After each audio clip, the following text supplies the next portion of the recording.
Bitcoin's life and death. Because think about how many man hours they've gobbled. If the average person lives 80 years, if you're earning wealth over that period of time, you could essentially turn a person into a dollar amount. Let's say you're a fifth generation and your whole family's been engaged in this beautiful trade in Italy. You've been making shoes. Well, now what does Fiat give you? The value of all your savings gets nuked to zero, and then cheap Chinese goods get flooded into the zone. Your shoes are just not to be seen anymore. If everything is priced and the whole world is monetized, then by messing with the signal of money, aren't you kind of distorting reality writ large? And now with the rise of AI, we're going to be able to engage in economic activity that's going to create larger and larger market caps. Not only will there be single-person billion-dollar companies, but the 300 and greater person companies, I think we'll see very few of those get formed anymore. There isn't really a world where Bitcoin doesn't win at the end of the day. You as an individual have access to sovereign wealth and you have access to sovereign information. And so that's why I keep going back to decentralization as like the antidote to this whole corporate kleptocracy that we're seeing, because it is. The answer is always the people.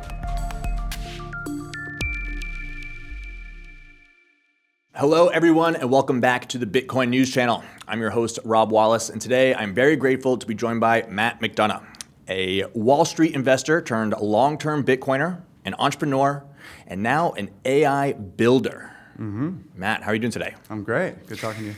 Thank you for coming. Yes, so we are here in the heart of New York City, Manhattan, and the biggest news, of course, is spreading around the world is that this city has a new mayor, Mamdani.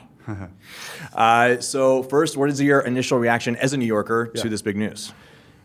There's a lot of energy about this news, and regardless of like your polarity and which side of the spectrum you're on, it's evident that this is a signal that there's maybe something in the broader world that's certainly New York, but I think America writ large that's unhappy, and there's a disconnect between where people are and where they want to be, and I think that they viewed this election as a way to voice that, and I think that that's why he won.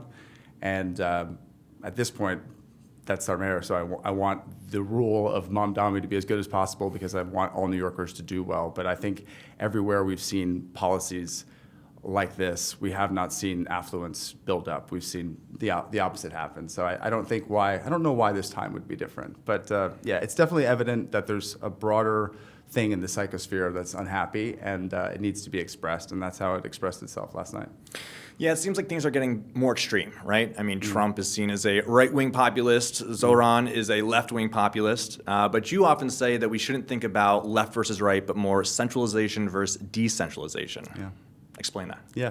So, you just called out how one side is a populist and the other side now is a populist. And there's a reason why populism is having a resurgence. And I think it's because there's a view that the elite or the people who are, in the chambers of power, whether it's access to the money printers or access to other things, aren't really looking out for the entire system, all of us, all of ours, best interest. They seem to be maximizing their own gains.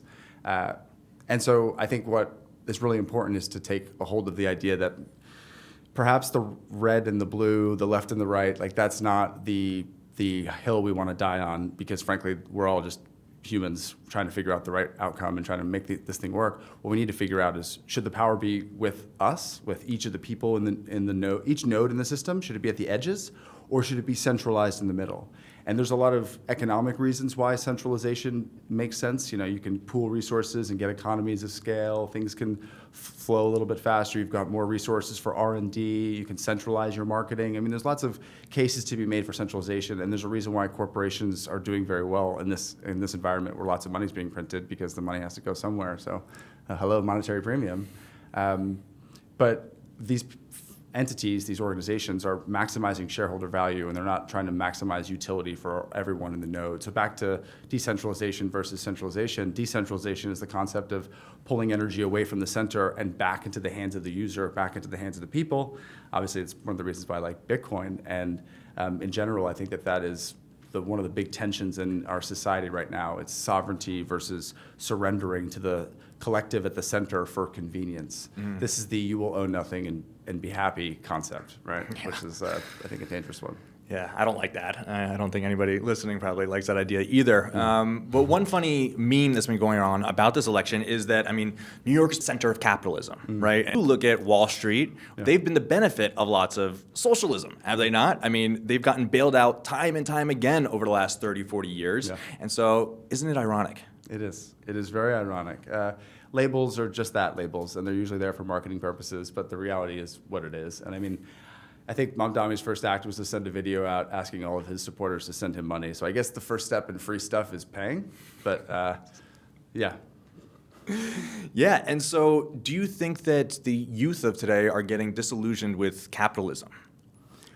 Yeah, how could they not be, right? They have seen, it's vampiric. Like all this money that's being, essentially people don't think about this, but when they create a lot of money, two things are happening at the same time.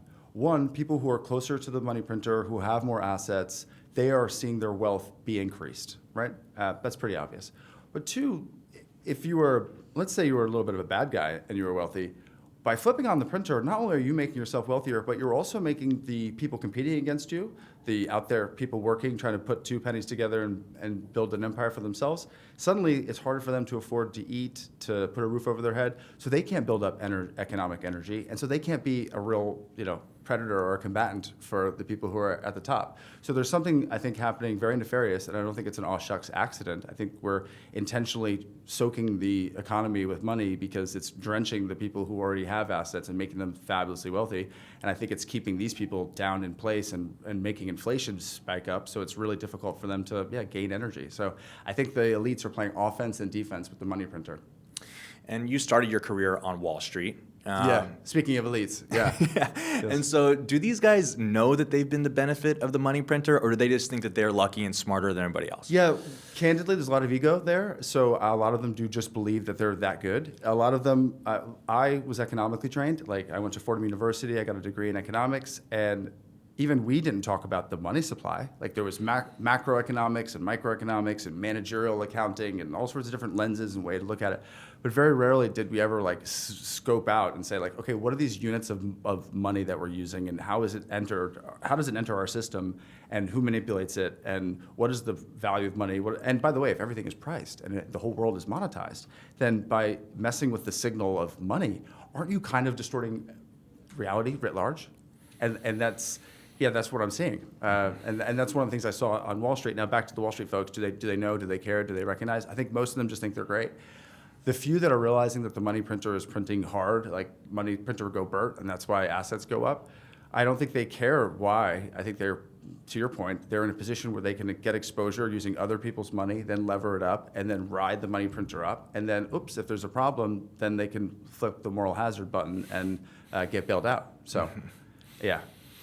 And so we often, as Bitcoiners, say that investing in Bitcoin is the way out for the average person when it comes to all this. Yeah. Do you think that that is still a viable option for a person making $60,000 a year trying to support themselves? Yeah, so yes, the short answer is yes, it's absolutely viable. Don't get caught in the unibias. It doesn't matter if Bitcoin used to be $1,000 and now it's $100,000, because if Bitcoin is worth 2.5 trillion as a market cap and it's monetizing into a $400 trillion opportunity, we're 2% of the way there. So candidly, also when you're early stage investing, a lot of people like to say oh, I got NVIDIA for 40 cents a share. And it's well, you did. But you also risked capital back in arguably the 90s. And yes, you had some fortune eventually, and I'm glad that it worked out. But there was a lot of time there where it wasn't looking so great. So there's something to be said for when you expose your capital and that entire time value concept. Yeah, so Bitcoin's sort of been de-risked at this point, right? That's what I'm arguing. Yeah, exactly. Yeah. If you got in early thanks for connecting the dot. If you get in early at the trade, it's nice to get in early at the trade, but we weren't sure what was going to happen after Mt. Gox. We weren't sure. We weren't sure what was going to happen after Celsius. We weren't sure what was going to happen when the first significant country like China banned Bitcoin. We weren't sure what the outcomes of that were going to be. And now in 2025, the world looks a lot different.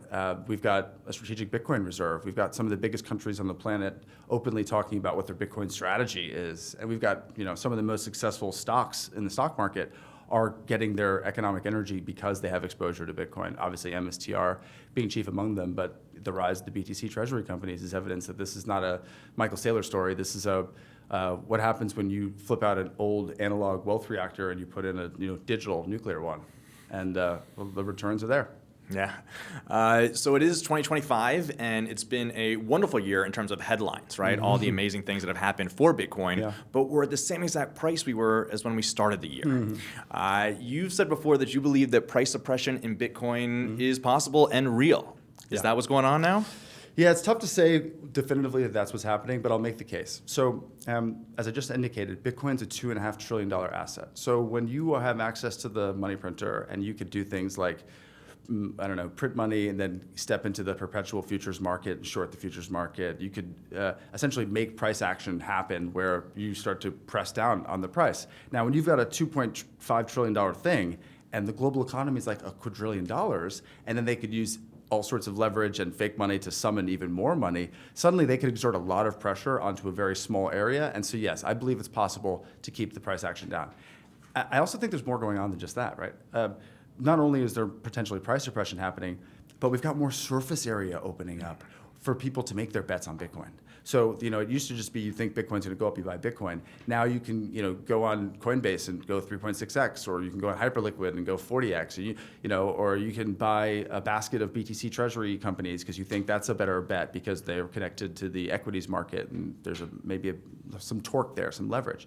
So there's lots of different ways to express the I like Bitcoin thesis, and then there's also lots of ways for people who want Bitcoin to stay where it is to press down on that lever. Mm-hmm. And just this last weekend, Jordy Visser put out a pretty viral piece saying that Bitcoin is undergoing its silent IPO right now, where Bitcoin is trading hands from OGs who have held onto it for over a decade to the new people, the institutions. Yeah.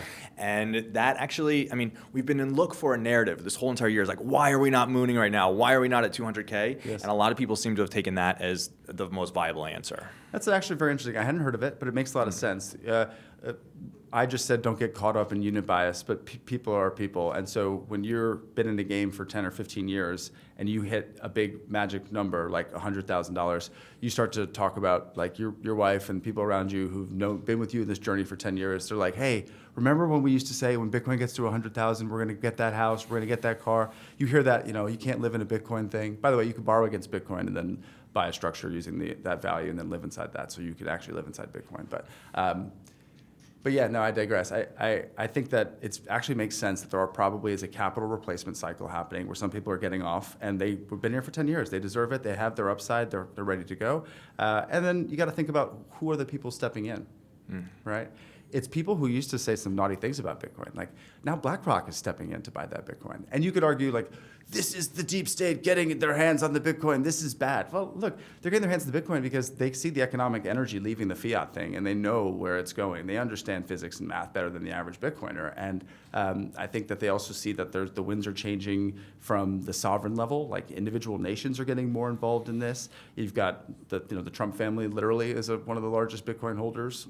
So and they're getting involved in Bitcoin mining and all sorts of vertically integrated plays. So it's clear that digital assets is very much an important part of the future. It's clear that Bitcoin is the primary digital asset, the most important one, because of its dual role as like a capacitor for wealth and a wealth battery, and also really a wealth generation device because this wealth battery is charging up. In 100 years, perhaps Bitcoin doesn't have these 20 to 50% years because, like I said, it's done digesting all the monetary premium that they printed into existence. But that's 100 years from now. There's still Bitcoin to be mined, and there's still so much money that they haven't recognized in the broader system. It's just been printed, and it hasn't really felt its impact yet.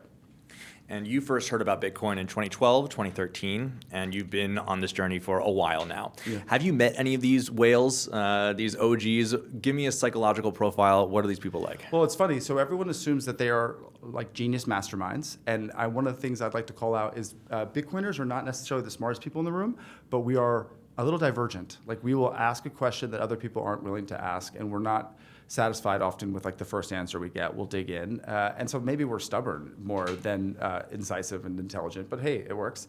And so back to your question, like what are they like? So I made that caveat because they're all so different, right? Some of them, you wouldn't even know that they were independently wealthy and that the next 3 generations of their family have nothing to worry about either. Like they're just going about their business. They don't talk about work much, right? There's clearly like some passions that they focus on. But a lot of them do work. Like they have a business that is important to them. At the end of the day, man is here for something, and I think we're here to create. And I think one of the problems with ZERP and all this money that's being printed is it takes away our creative desire to act. Suddenly, if money's just being direct deposited into your account and you can just fire up Netflix and have Grubhub drop in the food to you, it's like, well, why am I going to go out there and experience this journey called life? Like, I've got some comfort here. And I think that's a lot of what we have going on right now, sadly. It's people are just being pacified.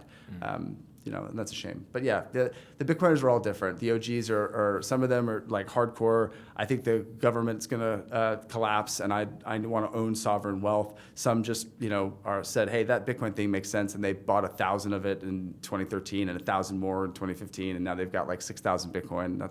That's a good trade. But like that was not that expensive just even 10 years ago. So so to anyone looking at this right now and thinking it's 103,000, like that big run is over. There's absolutely a world where we're in 2030 and we're looking at Bitcoin and it's $2.1 million. And you're like, hey, if only, remember when it was 100? That was the month, that was the time to jump in. Like, this is a game where the ball keeps moving because they keep printing more money too. Like, my calculation is that we've got like around 400 trillion of monetary premium that just shouldn't be there. It's like a tumor that they've printed into existence with the printer. Bitcoin's gonna gobble that up.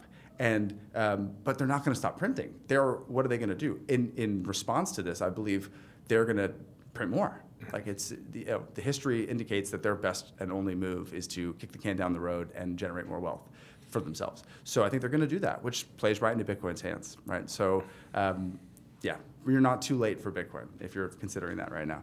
And that's what early Bitcoiners saw, right? The fact that their only way out is to print. So you got to get the thing that is scarce. And so when Bitcoin started out, it had this rebel spirit, right? The cypherpunk attitude. Yeah. But now we've got the suits in here. Yeah. And it's so... but you started with the cypherpunk spirit too, right? Yeah, so do you think that Bitcoin has sort of lost its narrative and its way over the years? I would like it to get back to the sovereign case and why it's important to be able to control your own wealth. And, frankly, when I first got into Bitcoin, it wasn't because I thought they were printing all the wealth out of existence. I just liked the idea of having capital that I could control and that I could send across the planet with words. And I didn't need capital control. Early on in Wall Street, I cold called someone who's a really nice guy. We became friends.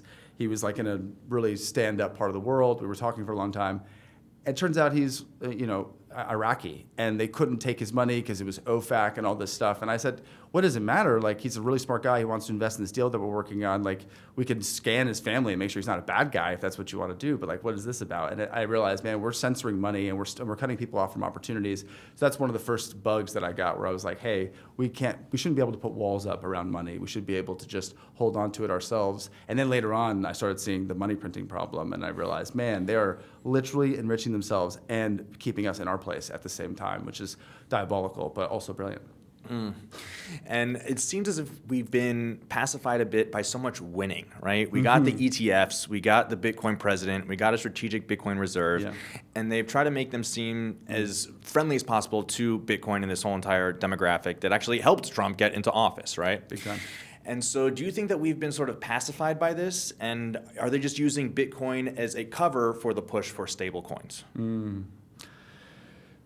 Well, I think that, I don't know what their intentions are. I think that ultimately we're seeing a lot of, personally speaking, the Trumps are clearly investing in Bitcoin writ large, not like it doesn't seem like a stable coin Trojan horse. It just seems like they understand scarcity. They developed real estate in Manhattan because they knew that like Manhattan real estate is more scarce than any other form of real estate in the world. And so I think it makes sense for certain real estate folks like that to understand the Bitcoin thesis when they see it as a cube in cyberspace that you can only occupy once and you can only sell once. And once you own it, it's yours. And if you don't have it again. So yeah, anyway, long story short, I don't know if there could be other people who would like us to be on the stablecoin rails, and they're looking at this like an opportunity to get us more excited. But I just think that what we have to do is focus on the core case, which is Bitcoin's the hardest money that ever existed. It's algorithmically insensitive to demand. So one of the things I love about it is, gold, doing great, crushing it. I'm happy for Peter Schiff. But, they can go and find an asteroid filled with gold and bring it down to Earth. Yeah, mining it would spend time, but like if the bounty gets high enough, that's going to happen. Same thing with nuking it into existence, chemically possible. It takes a lot of energy, but it's possible. And then if gold goes to $10,000, you're gonna melt down all of Granny's earrings, and you're gonna have an inrush of gold, right? So essentially, what I'm saying is, just like everything else, gold is going to give and move and be shaped by the demand curve around it. Bitcoin doesn't have a way to express itself in terms of the issuance rate. And so the only way it can express itself is price appreciation, which is one of the coolest things about Bitcoin. It doesn't have an off switch. There's no way, over the long run to stop it from expressing itself in price, because that's the only axis that it has available. Yeah, GG and Jack Mallers have said that Bitcoin is buried in time, right? Yeah. Whereas gold is buried in the ground. Cool. That's cool. So, yeah, how do you think of Bitcoin and time and that relationship between the two most scarce things in the universe? Yeah, no, I love it. I've never considered it before. It's like Bitcoin's discovered versus invented and the whole thing.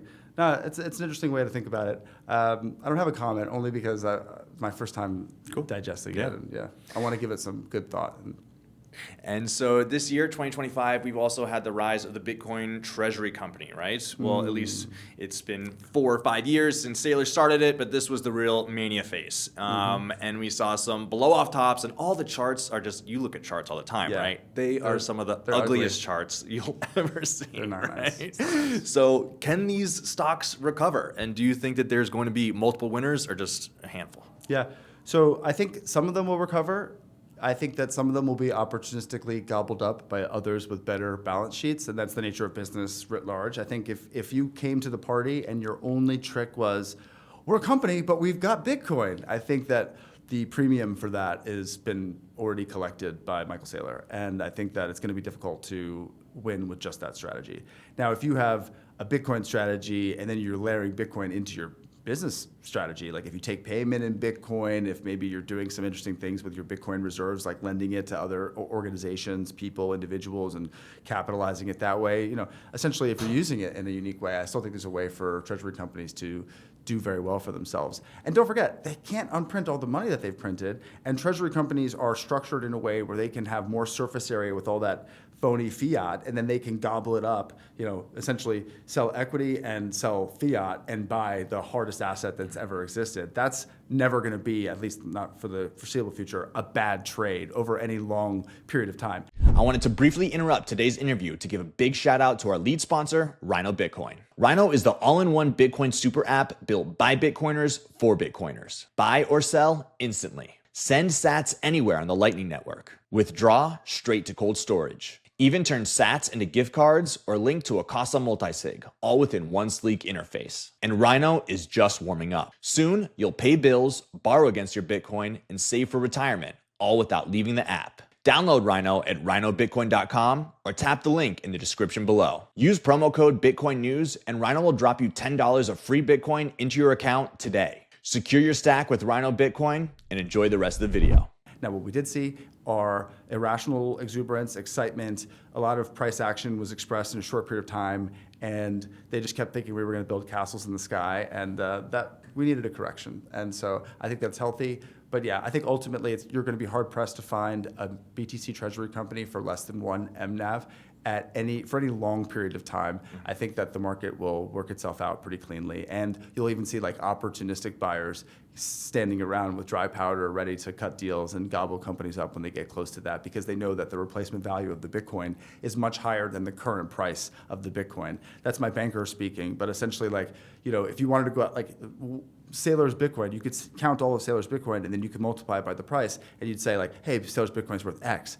But candidly, if you tried to step into the market and have a Michael Saylor-sized Bitcoin pile, that is not the price you'd have to pay. You have to pay a significantly higher price. And so there's so much game theory it's being played out. But like for the reasons we talked about earlier, there's some pressing down going on and there's some opening up of the surface area. And so that's stopping the heat from being directly applied to Bitcoin and heating it up. But the heat source hasn't stopped, the money printer hasn't stopped, and it's only a matter of time before that energy works its way through the system and we'll see nice spikes. Yeah, if you can survive this drought, then you're probably in a good position, having spent as much money as possible getting as much Bitcoin as you possibly can as a corporation. Yes, right? exactly. And as we move forward and Bitcoin matures, a lot of people want to unlock this purchasing power, and we're seeing a lot more opportunities for Bitcoiners to be able to lend against their Bitcoin. Do you think that this is a smart approach to use your purchasing power that you've accumulated over the years? I think it's a great approach. I think it's technically better than selling, because at least you still have an opportunity to maintain title to the Bitcoin. And if you maintain all the agreements of the loan and repay it, it's your Bitcoin without anything being taken from you. So it's the way to hold on to Bitcoin. It's a way to monetize some of the upside without dislocating yourself from the Bitcoin. I love it. As I expected a couple of years ago when this lending thing started, the rates were very expensive. You're paying 12 and 13%, and then now, I mean, I'm hearing reports of people paying 6% being backed by Bitcoin. So clearly we're seeing reality being priced into Bitcoin. And the more you have the Jamie Dimon types and the Larry types talking, all the Larrys, talking about Bitcoin as frankly, as a great asset class, and as part of the future of finance, the more you're going to see, I think, that monetization process happening. So it's all good for Bitcoin. Even as the fiat continues to get worse, that's good for Bitcoin. Even as there isn't really a world where Bitcoin doesn't win at the end of the day. Even what if they make a better Bitcoin? Bitcoin's connected to the largest distributed computer on the planet, and you would have to convince those people that they had a better opportunity turning off that, leaving that network and activating another network. And at this point, not only do we have all of the scarcity and all the technical things that make Bitcoin great, but now we have an incredible community. And you called out earlier, it used to just be cypherpunks. Have we lost our spirit? I would argue that we still have that spirit, and we also just have more voices joining the chorus, and it's going to make us louder, and that's ultimately good for Bitcoin. Yeah. Let's put on your Wall Street hat. Okay. If you were to advise someone who has $10,000 to invest, how should they do it right now? Yeah. Okay. Well, just buy Bitcoin, and that's the end of the conversation. If you scaled the number up and you said you've got $1 million, I would say try to build an options income or some kind of an income-producing strategy using a portion of your capital, in addition to maybe buying stocks that generate yield, like dividends. Because if a company's healthy enough to pay dividends and they're not borrowing to do it, they're actually paying for those dividends from their operations, which is an important very thing. In a fiat world, you got to think about these kinds of things. But yeah, if I had $1 million and if you had $1 million and you're like, Matt, help me build out my wealth, I'd say, okay, we're going to build a couple wealth engines. We're going to wire them up. You're going to have automatic deductions into a savings account and into an investment account. Once the savings account gets to 4 to 6 months of cash, we're not going to contribute any more to it, because savings is actually pain in the fiat world, because you're losing 8% a year on your money, and then we're immediately pushing everything into the investment bucket. What's the investment bucket? It's mostly Bitcoin, and then it's a little bit fed through back into those first engines so that you have a little bit of compounding going on. And I would sell time. Theta is time, so I would sell options, 30 to 40 days to expiration, and I would sell time. You'd become an insurance company. Basically, people come to insurance companies and they pay you a little bit of money so that in case there's they can get paid back, right? That's what insurance is. Well, when you are a bigwig and you've got lots and lots of positions, sometimes you're worried about what's going on, so you buy some puts or you buy some calls to lay off your position. Well, those buyers, those bigwigs, they need someone to actually purchase those options from. And so by being an option seller, you essentially are an insurance a company of one, and you're selling that little insurance ticket to that other investor, and 30 to 40 days later, often you end up with your premium. And then, by the way, if you get put the stock, you hopefully are smart enough to have only been working with stocks that you like, and then now you're the owner of a brand new stock, but you also had your premium that you collected, so your cost basis is lower than the average bear who just came into the stock. Oh, and by the way, now you can write a covered call on that stock and generate yield again. We call that the wheel. And so there's a way to use your assets to make more assets, and then I would be getting that out of the fiat circus as soon as possible, and then pushing it into Bitcoin on a consistent basis. And that's the trap of fiat, right? Is that you have to earn your money first, and then you have to spend half your time learning how to invest that money and make it work for you. Do you think that options are a viable vehicle for the average person to learn and master over time? Yeah, I think it's something that you can master, especially with AI, and we'll talk about it later, but there's a way to have just more of a conversation and work your way up the complexity curve, like I call it. I will ask the AI to explain to me what something is in explain like I'm 7, and then it'll give me a very basic understanding. And then I'll say, explain like I'm 10, and then it'll walk me up the complexity curve. Then I say, explain like I'm a high school nerd, and then it gives me some jargon, it gives me some terms. Then it's and then I say, explain like I'm the absolute world expert on this subject.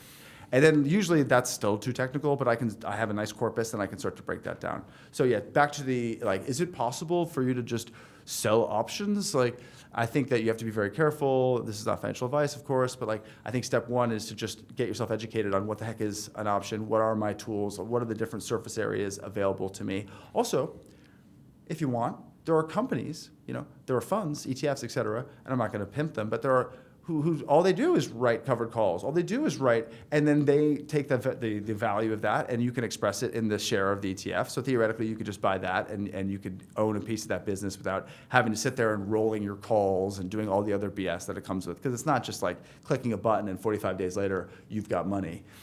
It's a little bit more complicated than that. But yeah, ultimately, I think with AI, anyone can be at least dangerous and get into a good conversation about something, and then they can get more informed and make a choice from there. One really interesting line I heard you say is that fiat was a great bootloader for the frenzied debt-based growth that we've seen, and especially for tech. So do you think that we would be as advanced as we are today in terms of tech and AI if it was not for fiat? No. Yeah. No, absolutely not. I think that fiat was a good idea that was, like humanity, abused by people who saw edges and creases and ways to use it to make it better for themselves. But the reason we dislocated from gold is because you can, with credit, when you dislocate from gold and you can create a virtual economy with fiat, you can do a credit-based economy, and you can value the economic activity in advance, and then you can look at the value of that and create capital now and price it into the cap structure. And so you could do things that you can create economic activity. Venture capital looks really different under Bitcoin. I mean, they're not printing unlimited Bitcoin. So you can't just sit there and be like, yeah, I'll give you 5 Bitcoin, or I'll give you 50 Bitcoin, because there's only 21 million of those. And by the way, the 21 million number, as I'm sure a lot of the audience knows, isn't even right. Like, that is the theoretical maximum number of Bitcoin, but there were I think something like 50 Bitcoin burned in the initial transaction, and there have continuously been friction in the system, and that's before you even get to good old fashioned, oops, I had 3,000 Bitcoin in that hard drive, and someone erased it, or it's in a landfill. It's going to be difficult to get that money back, at least for a while. So, yeah. So yeah, fiat pushed us forward, and it got us to the stage of AI, and we're now on the precipice of a different world. Yes. But before we get into what that world looks like, you say that AI will not give us 25% productivity growth and get us out of the debt burden. Yeah. Why not? I think if AI was maximally applied, there's an opportunity, and by maximally applied, I mean we lean in and we use AI to bootload and get better AI, similar to what Elon is doing, where he's trying to use Grok to actually feel the contours of real science and real math and maybe make some new discoveries. If we really accelerated, it's possible that we could get to a GPT-7 type of a thing, and we could say hey, please scan the economy for cancer. Please scan it for friction. Please scan it for this. Help me come up with an impact assessment. Oh, these 3.3 million people, they're all going to lose their jobs because we're getting rid of Cancer Co. and all this stuff. Okay, come up with a re-education plan, blah, blah, blah, blah, blah. Great. Okay, now trade some stocks to capitalize this so that this thing can actually pay for it. So anyway, there's a roadway there, but we're not there yet with the technology. And so the reality is we are flawed by our own ability to, the technology's not there. We're not at GPT-7. We're not leaning in hard enough. We're putting constitution layers on top of AI, and we're telling ourselves that this is for safety and alignment, but we don't even know what we're making. And yet we think that we are going to be able to make ourselves safe from it. I'm so happy that the people who were trying to get us into the air, the Wright brothers, they took some risks because we were able to get to the moon because of that. And I think that if we were pushing a little bit harder right now, that 25% growth number could be achievable. But sadly, we're a little bit back on our skis. So, but yeah. So one, the technology's not there. Two, even if the technology was there, change management's really difficult. Getting people to change the way that they do things.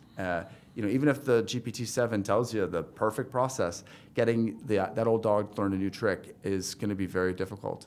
Mm-hmm. So I think that's part of the reason why we're not going to see the full power of AI expressed in GDP and all that jazz. So that being said, it's absolutely going to be a tailwind. It is absolutely going to accelerate so much. I mean, ideation, right? Coming up with ideas, and then design, like trying to express those ideas in different ways, and then developing that design, and then engineering, which is like bringing that design to life, and then you could build a little AI to run the business after you build the thing. You could say, okay, now you're in charge of customer success. All the tickets that come in, prioritize them, and make sure that you log them on intercom, and blah blah blah. We're getting to some very interesting places, but it's going to take a while until the people at the helm are comfortable enough to let the machines do their thing. And we've all had a steady dose of Skynet, so I think I understand why the broader populace is a little bit worried about the idea of letting the AI just do it all for us. It's good to keep a human in the loop, at least for the time being. Have you heard about AI 2027? Have you looked into this? No. No, you haven't read this. No. It's written by a former ChatGPT researcher. He teamed up with some other people, and they just game theoried out, did some Monte Carlo simulations as to what the next couple of years look like in AI. And they were saying that we could be very close to a situation where it just runs away from us, that it could become a Skynet and really take over. And their time frame is relatively short, right? Yeah. 2027 is not that far away. Do you have any fears when it comes to AI? I think that humanity has managed to hurt itself with its toys and tools before, so I want to respect the fact that we have screwed the pooch before, and so if you have an exponentially more powerful tool, it's definitely possible to hurt yourself. So I think that the risk factors are going up, but I also think that AI is a great tool to use to build walls and to build defenses and to penetration test and to smoke test and to look for weaknesses and to build things out and make them more hardy. So while I'll concede that the AI future could get a little uncertain, I also think it's going to be a tool of incredible certainty, because it's going to help you build systems and tools that make you feel more secure and comfortable and reliable in the world. So I think it's going to be a double-edged sword, and it's going to be up to us, the wielder of the sword, to determine if it cuts us or if we turn it into plowshares and go do some good stuff with it. Yeah, I'd love your opinion on this. I mean, in the Sovereign Individual, the book, of course, it talks about the way that we can ensure that we don't have an Orwellian future is if the cost of defense rapidly deflates, right? And it makes it so much easier, like encryption, right? Yeah. That allows us to protect our money at a fraction of the cost of having a giant vault of Fort Knox with tanks to defend it. Makes sense. Talk to us about the offense versus defense and the individual being able to protect themselves in this new age. I think that we're back to decentralization versus centralization. The example that you just gave, essentially, if we have agents of decentralization at our disposal, if we're able to run LLMs locally and air gap, not on the internet, and have conversations and think and learn, if we're able to air gap our wealth, meaning Bitcoin, and we're not getting it degraded by the central bank printing and all that jazz, I think that these tools, these sovereign tools, become really important platforms for us to start building on top of and sort of regaining control, frankly, of our own reality. Because let's be honest, over the last 7 years, it has been absolutely surrendered to the technocrats and to the people who are closest to the money printer and the people who have access to the central bank system and the people in the city of London and New York City and some of these other locales that are just clear like globalist centers that are seem to be, long story short, we used to have a really important use case for humanity, meaning in the fields, right? We were generating food, we were generating wealth units like as food, and then we were storing it and milling it and moving it around. We also did husbandry. We collected animals and broke them in and figured out how to turn them into useful workers, and so humanity did a lot for the surface of the earth. Then our contribution started getting more narrow, and we started being like industrial workers. Okay, so now we're like not out in the fields. There's a lot of automation. People talk about the Industrial Revolution, but they're really incorrectly like there were several revolutions that were industrial before then, and automation. And the farm is one of the first places that we automated. And the amount of humans you need to work an acre of land has gone down dramatically in the last 300 years, and that's because of these tools. So now you get us into the fact. So fine, we're not in the fields. Now we're in the factories. And then it's like, 50 years? And then suddenly you're like, okay, we're not there anymore. We're in the information factories. We're in the offices.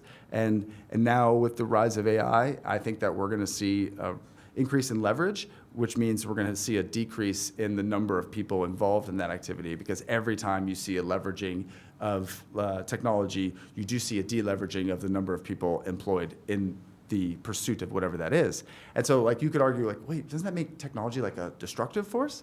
And this is the example I love giving. Well, if you were a tanner, right? If you made leather goods and your whole life was like making saddles and horse and buggy whips, and I showed you a picture of a car, you'd be like, dang, like time to switch new jobs, right? Time to learn to code, right? Well, then you see the inside of a car and you see beautiful panels and all this surface area for leather, and then you're like, oh, dang, never mind. I'm going to stay in this job, and I get to work in a factory in much better condition than where I used to work, like in a barn on my farm. So life has gotten better. So my point is, technology showed up. It looked like it was going to be hairy for that person, but it actually ended up getting better. And I think this is the story of life. Like something shows up. At first we're scared of it, but then we figure out ways to make it our friend, and then suddenly, before long, it's just old hat. We've always had this tool, and now we're going on to make the next one. Except AI is so not old hat. Like, it's a tool that makes tools, right? Mm-hmm. So it's the first time our information is talking back to us. Yeah. And I'm so excited about the future that we're building right now. I'm almost more excited about what AI is doing than what Bitcoin is doing. And Bitcoin is really important because frankly, all the work that we're doing, creating everything, it all gets resolved to economic energy. And if they're able to just depreciate the value of the economic energy, they're stealing our lives. They're stealing our time. So like when I jokingly say, but it's not a joke, Bitcoin's life and death. Because think about how many man hours they've gobbled and consumed. If the average person lives 80 years, right, that's a set number of years. If you're earning wealth over that period of time, you could essentially, I wouldn't do this, but you could turn a person into a dollar amount, and then you could say, well, how much wealth has been nuked out of existence? Those are people's economic energy, their existence. And then, never mind, like, let's say you're a fifth generation and your whole family's been engaged in this beautiful trade in Italy. You've been making shoes, and you've got everyone's walking around in your shoes in the local village, and you've saved up all your money. Oh, great. Well, now suddenly, boom, what does fiat give you? It gives you the value of all your savings gets nuked to zero, and then cheap Chinese goods get flooded into the zone, and then your shoes are just not to be seen anymore. So like I said at the beginning, fiat played its role. It was a bootloader for incredible development. We went faster because we had a more slippery medium, but folks who realized, hey man, I can make some people fall down on purpose with this slippery medium, and so that's what's unfortunately taken place with fiat. Yeah, and so AI will bring infinite abundance, hopefully. It's what they sell us. And then Bitcoin is the absolute scarcity to balance that out, right? And you would need that. You would need them both. Right, because Bitcoin, for instance, AI could theoretically create a lot of deflation.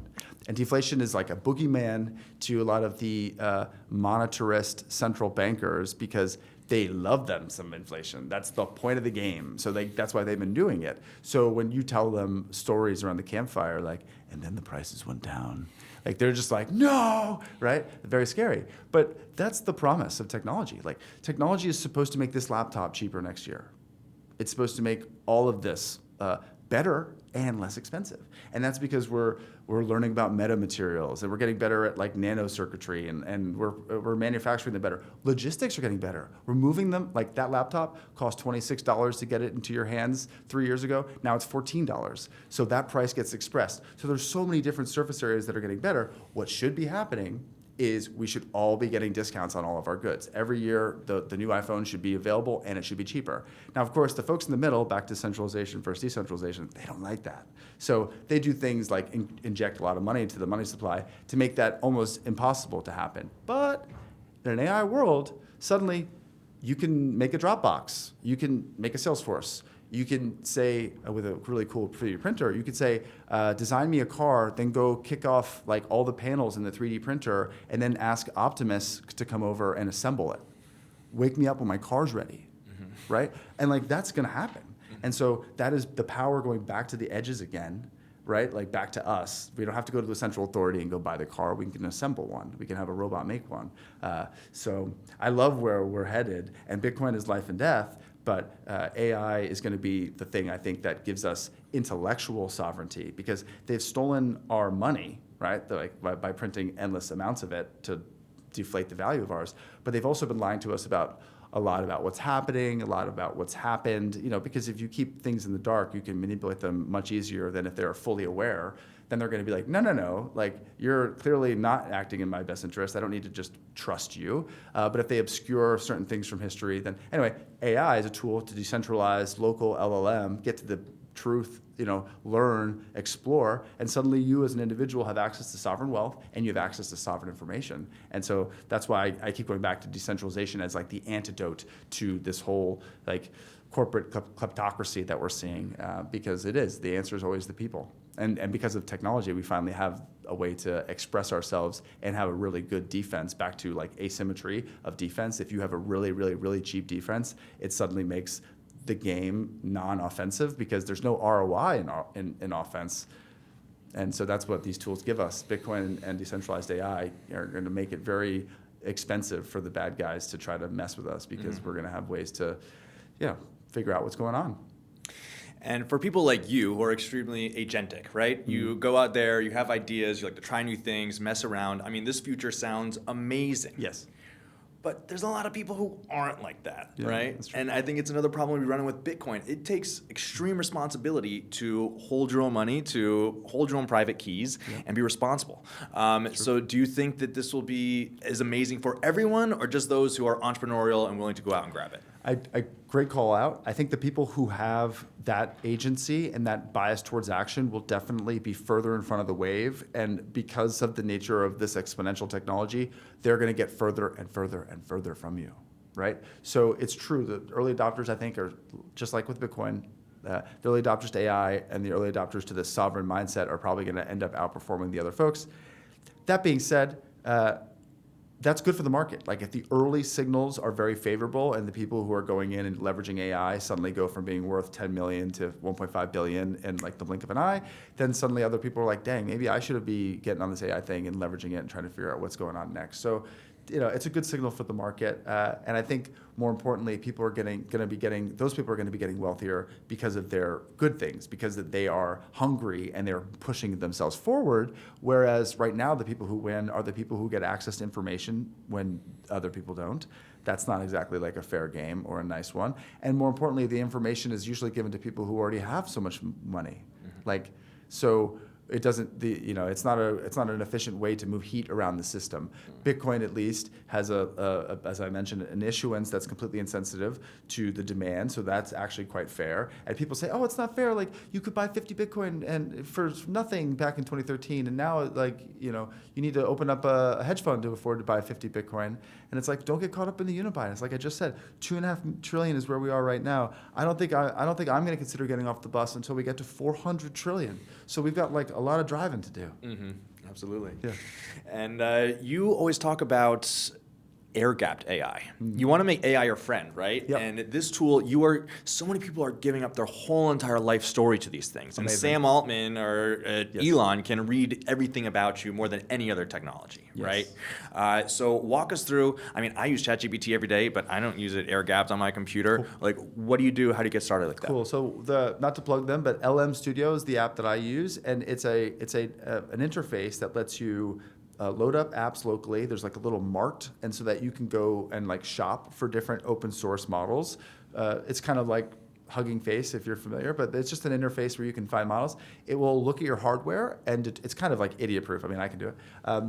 And it looks at your hardware and it determines like, will this run or won't it run? Anyway, you click download, boom, it's on your system. You load the model, and then you can, and I do it all the time, turn off your Wi-Fi just to prove to yourself this isn't really like sending signals someplace, and have conversations. And again, the AI is one of the best tools to bootload information because you can ask it what you should do to learn more about it. Mm-hmm. Like in 2023 when we had the ChatGPT moment, I wish I still had those threads because I was literally saying like give me some best hints, like how should I work with you? Can you connect to this system yet? I was asking it to feel around for the edges of its own capability, and also it's so gracious. Like it doesn't, sometimes if I'm having a long day and you ask me a basic question that I've already answered for you, like I will not only answer the question, but I will tell you that I've answered this question before.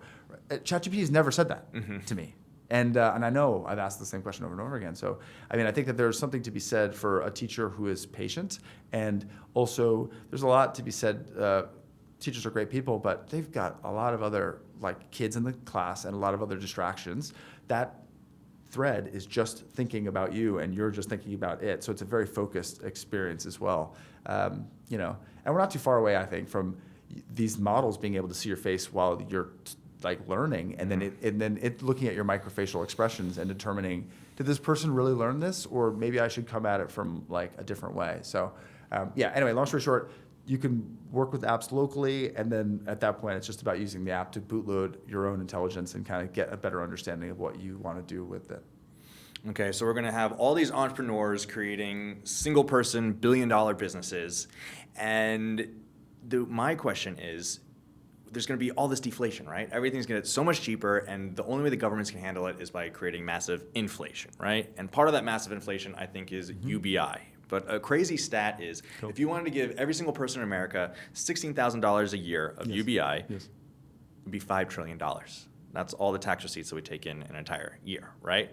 So do you think that this UBI is on the table, and how do we combat it if it is? Well, we've tested it in places like Texas, and the results weren't great. Like, the excess free liquidity that was injected into these people's accounts, it didn't end up in investments. It didn't end up in equity of any kind. It ended up in Walmart.com.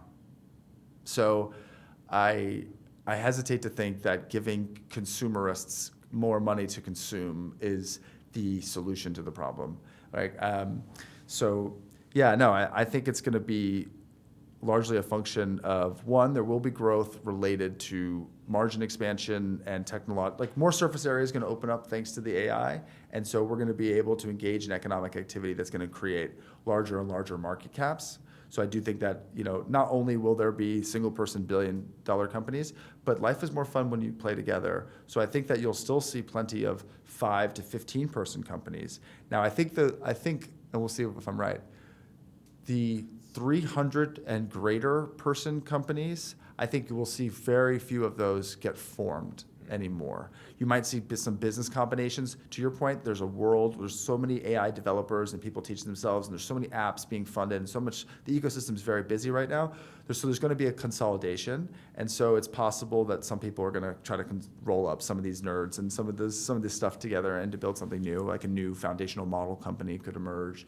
Although typically we see duopolies be very successful, so I don't know if we're really going to break out of the Claude, the Anthropic and OpenAI thing. Although Gemini, I mean, I geek out about this, and I think you probably saw, but Gemini is Google are such a sleeper I can't believe I'm saying Google is such a sleeper. But going back to what you said, like, hey, Sam Altman can click in and see what everyone is thinking. That's exactly what Google has had for the last 30 years. With their search engine, they've been able to get a vector on knowledge.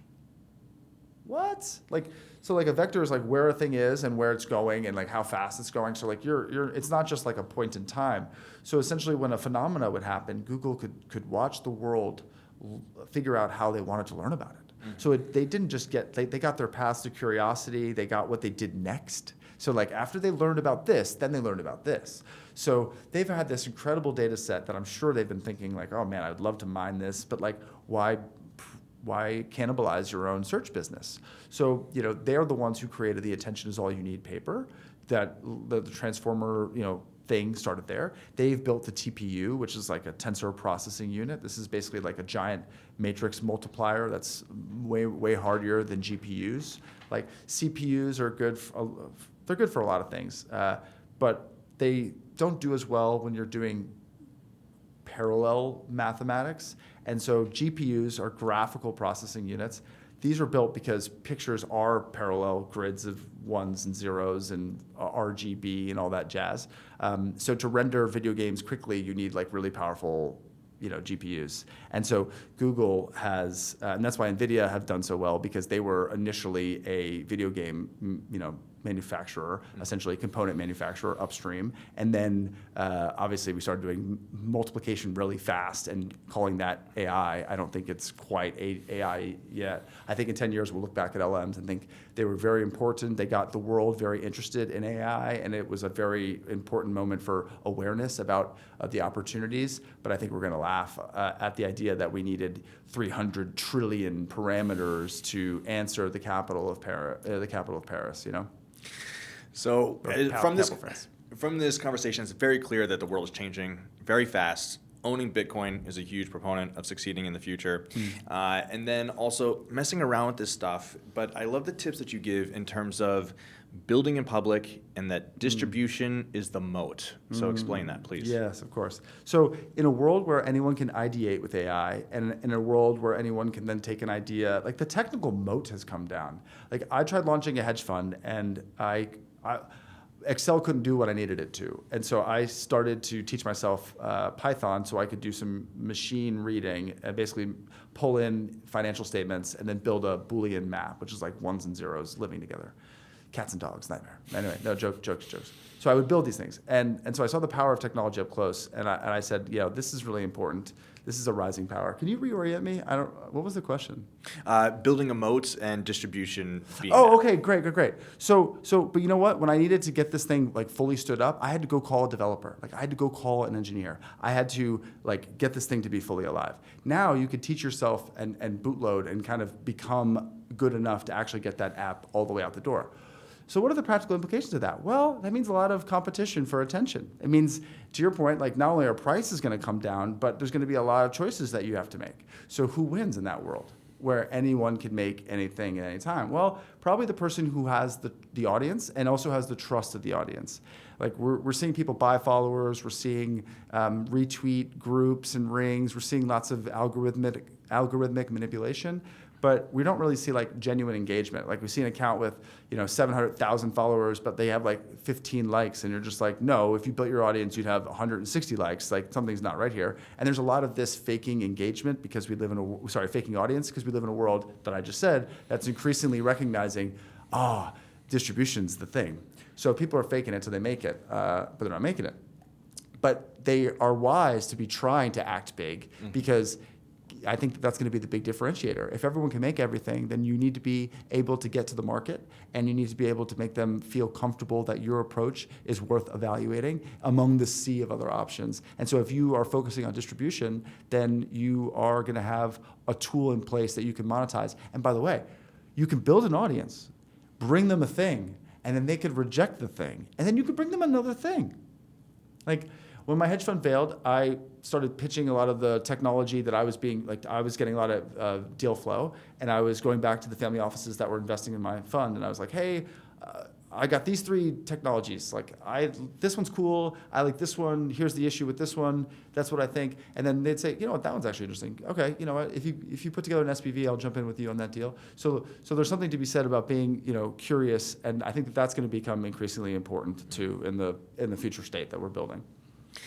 Okay, so to wrap this all up, let's look ahead into the future. Okay. The year is 2040.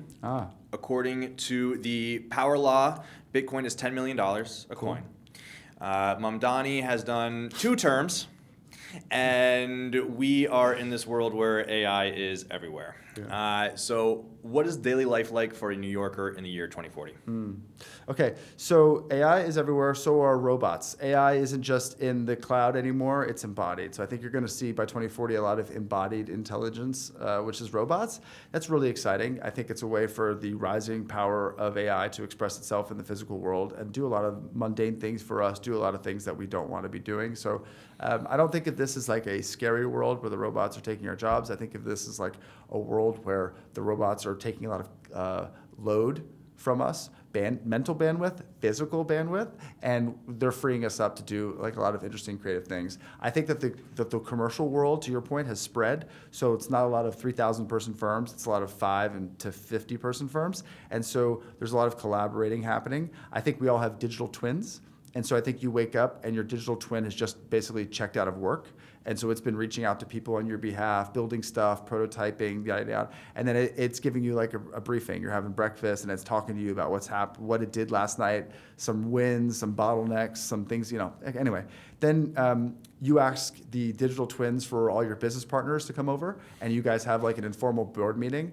And minutes are sent to each of those partners when the meeting is done. So it's like, oh, hey, Matt, like you and Eric just finished a conversation about like the future of quantum, and here are the notes. And then you can ask AI to build a report and run with it, or maybe go ahead and try to make me a company that fits all of these requirements. And like, but do it in a virtual world.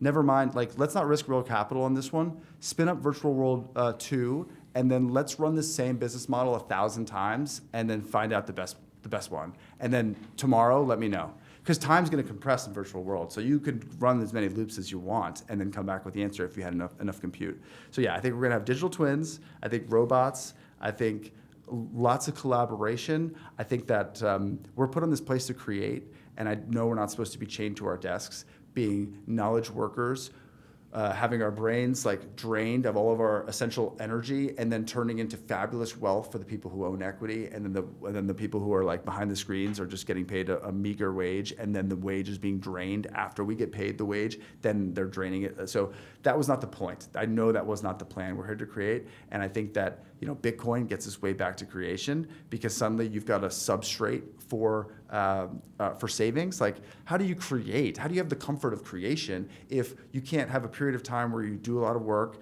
you save the value of that work, and you could trust that that work is going to be saved and secure, and then you stand on that foundation, and then you start like building, doing whatever your next thing is.